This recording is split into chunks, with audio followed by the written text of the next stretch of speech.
Olá, sejam todos muito bem-vindos a mais um episódio de Meninos Eu Vi, podcast criado, roteirizado e apresentado por mim, Rodrigo James, para falar sobre cinema, séries e te oferecer uma curadoria do que assistir em meio a tanto conteúdo que nos é oferecido todos os dias.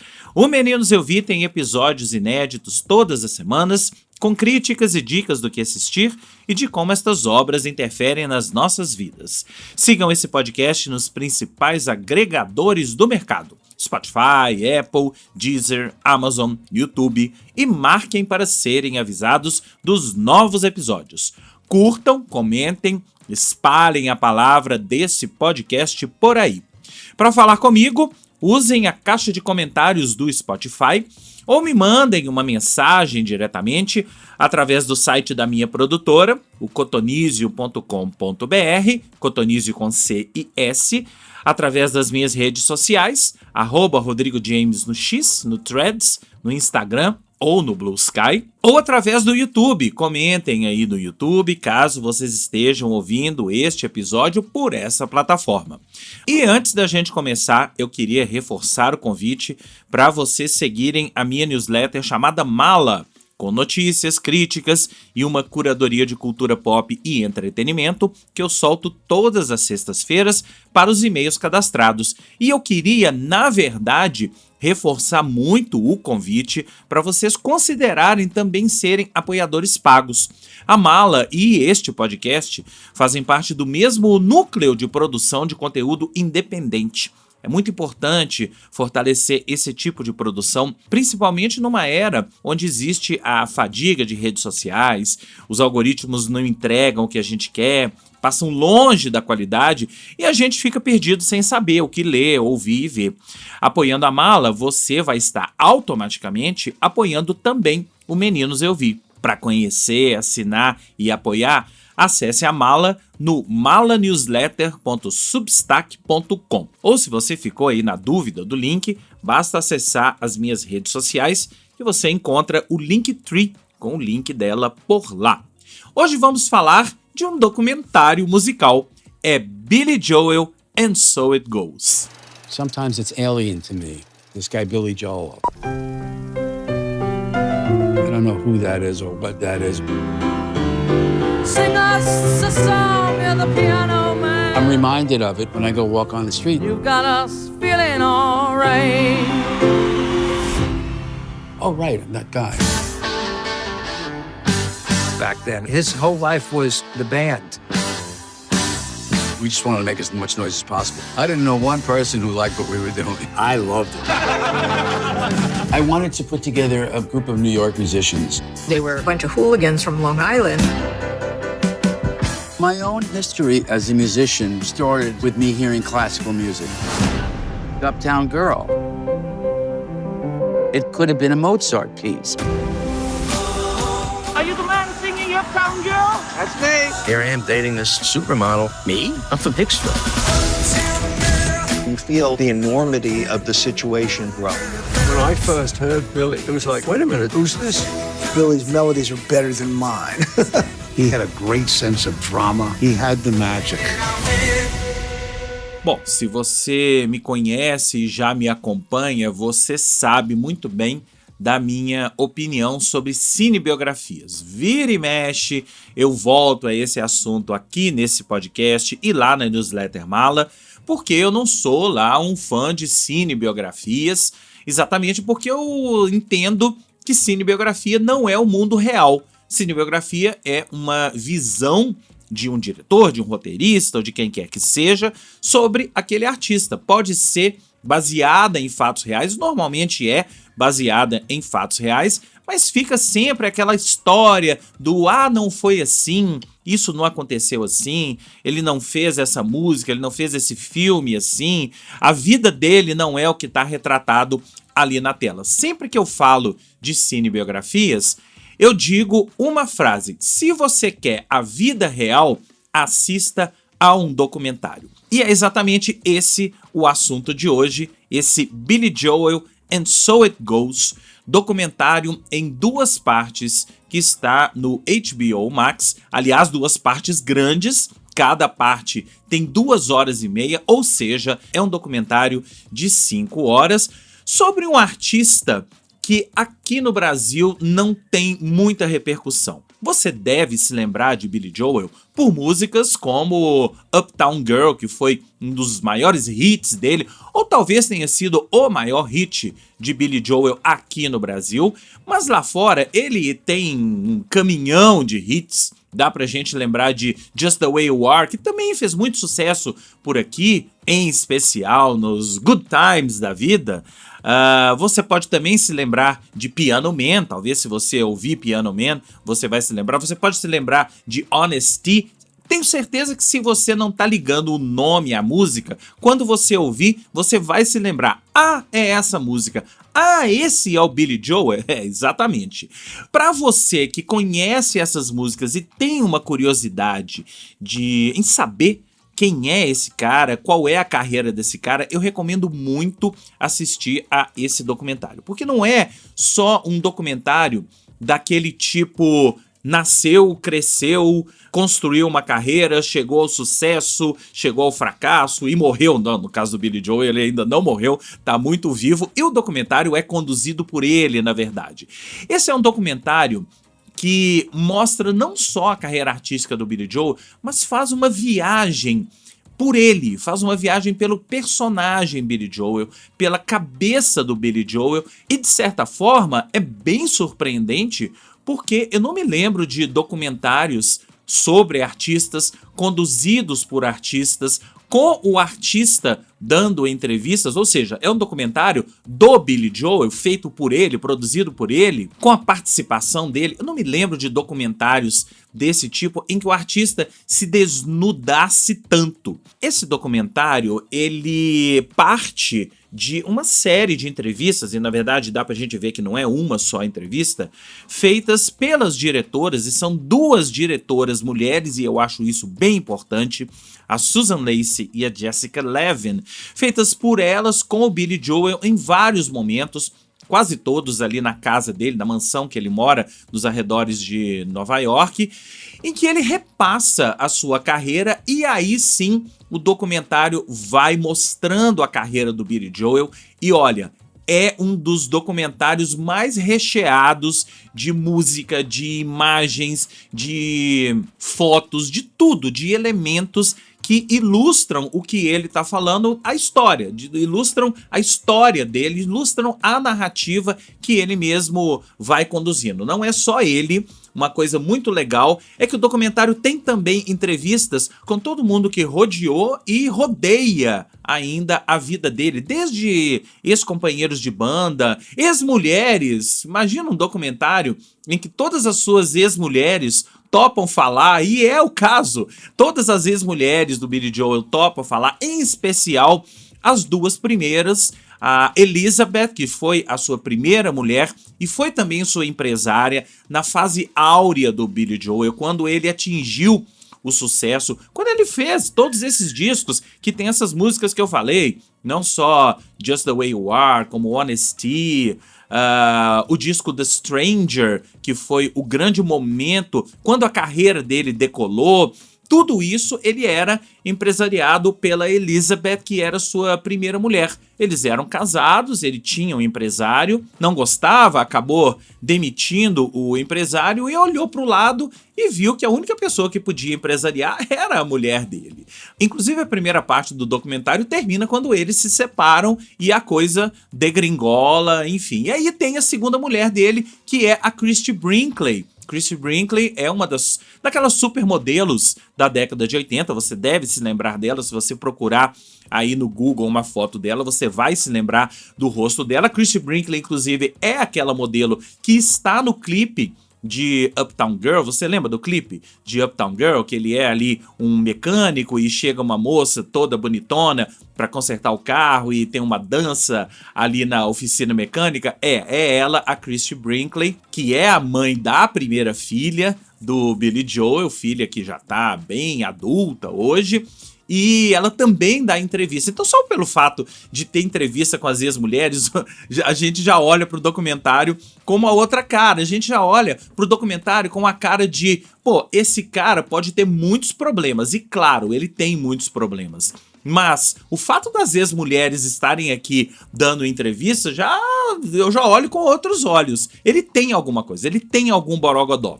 E esse borogodó é que a gente vai tentando entender durante o documentário qual é o borogodó do Billy Joel. Por que ele se transformou nesse grande artista que é. Vale lembrar, e isso tá no documentário, que o Billy Joel nem sempre foi esse artista com reconhecimento, que todo mundo gosta, que todo mundo venera. O Billy Joel sempre foi um artista popular, principalmente depois dessa fase aí do disco The Stranger que eu tô falando, mas ele nunca teve reconhecimento da crítica. É muito curioso como o reconhecimento da crítica veio só tardiamente, e é muito louco, porque ao longo do documentário a gente vai vendo a briga dele com a crítica, e ele se preocupava muito com isso, ele queria ter reconhecimento, mas só teve esse reconhecimento tardio. A gente vai vendo críticas dos discos dele, críticas das músicas, aquelas coisas muito destrutivas, feitas por jornalistas importantes, em veículos importantes na época, e a gente vai vendo que ele não só se preocupava, como ele queria rebater, ele queria... Eu acho que a crítica acabou ajudando o Billy Joel a fazer coisas melhores, a sempre tentar fazer uma coisa melhor do que ele já havia feito. Não tô dizendo aqui que o que ele já havia feito já era ruim. Não era ruim. Mas a crítica meio que dava um impulso para ele. Crítica e público. E isso a gente vê muito no documentário. Outra coisa que a gente vê, e eu acho que aí a gente entra nesse lado que eu falei da vida desnudada do Billy Joel, é que em determinados momentos da carreira, ele foi muito autodestrutivo. Ele teve altos e baixos na sua carreira, principalmente fins de relacionamento, momentos em que ele não sabia o que fazer. Ele tem uma série de acidentes de carro. É muito curioso, acidente de carro e moto. Ele virou, inclusive, sketch do Saturday Night Live, porque ele sofreu muitos acidentes de carro ao longo da vida. O primeiro grande acidente foi um acidente de moto, em que ele ficou um ano parado, isso aí no auge da carreira lá, década de 70 e 80, mas ele teve muitos acidentes de ter que ficar parado e tal, e ele teve vários momentos, e isso está no documentário não dito, mas subentendido, em que ele tentou tirar a própria vida. E isso mostra como um artista bem-sucedido nem sempre é bem-sucedido aqui em cima, ó, na cabeça. Nem sempre a cabeça do artista acompanha o sucesso. E a gente vê também, tem um momento do documentário que a gente vê muito bem isso. Ele completamente extenuado de turnê, pensando em parar e tendo que continuar. O artista vive muito disso, o artista vive isso no seu dia a dia. Ele não pode parar. Ele não tem como parar porque aquilo é o ganha-pão e ele tem uma demanda cada vez maior de fãs, de mídia, de gravadora, de pessoas que cercam. Ele não pode parar porque ele tem toda uma estrutura que gira em torno dele. Ele precisa manter aquela engrenagem. É por isso que muitos artistas não param. É por isso que muitos artistas acabam recorrendo a drogas para darem conta do recado. E o Billy Joel, sim, recorreu a drogas, foi parar em clínica de recuperação de alcoólatras e drogados, muito por culpa entre aspas, da Christie Brinkley. Ela é que virou para ele e falou que ele tinha que fazer isso, e ele passa um tempo ali, ao longo da vida, ele foi e voltou. E tem também uma outra coisa que eu achei muito curiosa, eu não sabia dessa parte da carreira do Billy Joel, que ele deliberadamente decidiu parar de compor, mas por um motivo muito nobre. Ele tinha 2 filhas muito pequenas, já no seu terceiro casamento, terceiro ou quarto? Não, quarto casamento. O terceiro foi muito rápido e a gente vê a terceira esposa passando muito rápido no documentário. No quarto casamento, ele teve 2 filhas muito pequenas, e nessa época ele estava fazendo show e tal, e ele não queria mais ser o pai ausente. Isso é uma coisa que pega muito para todo mundo que é pai, para todo mundo que é mãe.